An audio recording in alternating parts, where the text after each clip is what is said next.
Hello friends, I'm Heather Almorjo. Today is day 23, my favorite number, of 100 days to launch.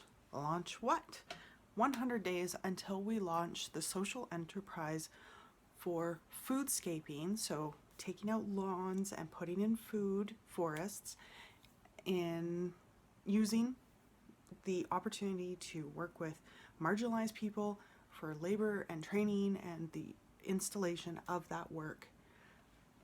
And I'm really excited about it. I'm really nervous about it. We got 80 days as we put together this social enterprise to get ready to launch. And so I'm just going through, I'm talking about what are we seeking to, like what am I working on as we work towards that date. So yesterday was the Harvest Festival at the community garden, and I successfully was able to grow the Three Sisters traditional Aboriginal growing techniques.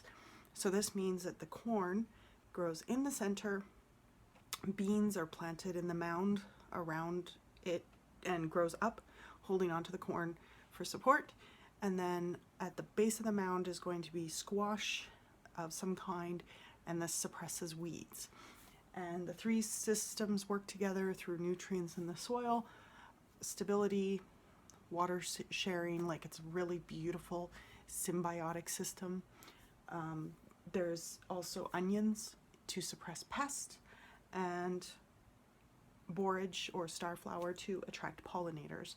And it worked beautifully. The corn is in bloom.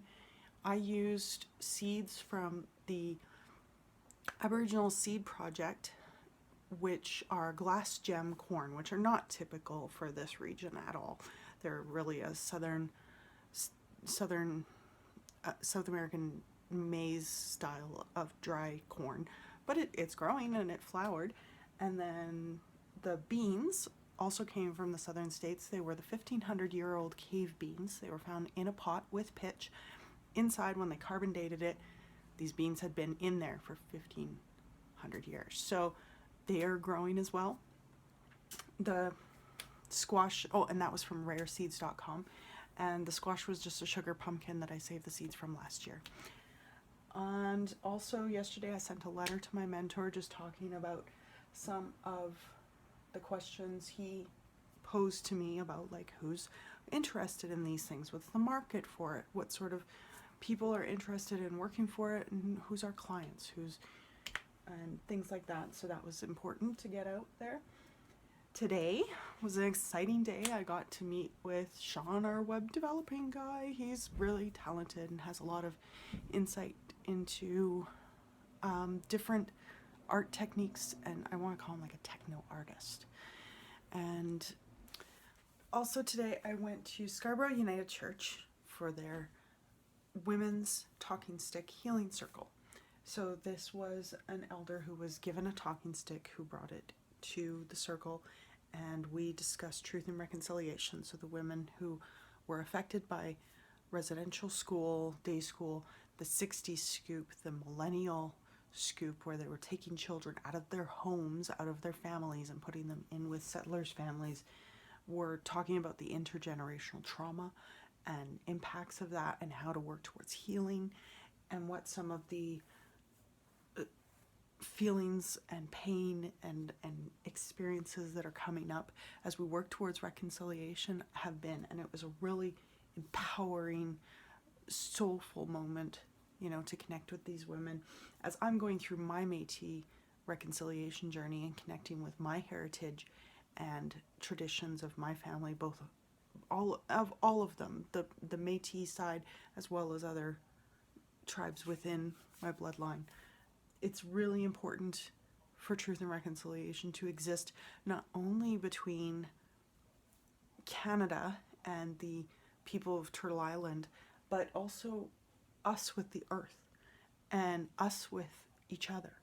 And so when I'm looking at everything to do with this social enterprise, it is imperative that truth and reconciliation is at the core of that, not only with how to connect with people, but how to connect with the land, traditional values, things like this. So there will be a letter going out to an elder requesting a naming ceremony for this social enterprise. Originally, I had called it Morjo Earth Arts, and nobody knew what the hell I was talking about. So, you know, I'm scrapping that, you know, and going to speak to an elder about it, because I don't have a clue, obviously, how to name something like this, and it's much bigger than me. And so I want to make sure that the name does honor to what we're working towards creating. And that's most of what has gone on for the last couple days. There's going to be an exciting week ahead that involves a trip out into the mountains to a museum where my Métis ancestor Baptiste Morgeau has an exhibit at one of the museums in Golden.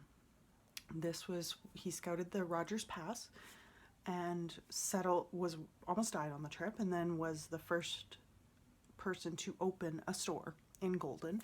Originally it was called Grand Cache, and then he changed the name to Golden City. So I don't know how he did that, and I'd love to know. So I'm gonna go and discover more about my ancestor and what he and his family created. And there's going to be a lot of correspondence with mentors and elders and anyone that's going to be involved with this. So really quick, let's take a look here. Still working on business plans. Paperwork has been done for Métis applications. Still working on videos and funding. Have to make an email to the Calgary Co-op Association. Attended a Kana, sent out thank you cards. Website, we're working on it. And connecting with elders. It's probably going to take a lot of checks over time, because it's going to require a lot of connections. And still working on the rest of it. So for those of you who have been along on this journey and are interested in continuing to support it, I am going to throw up the PayPal account there if you want to make donations.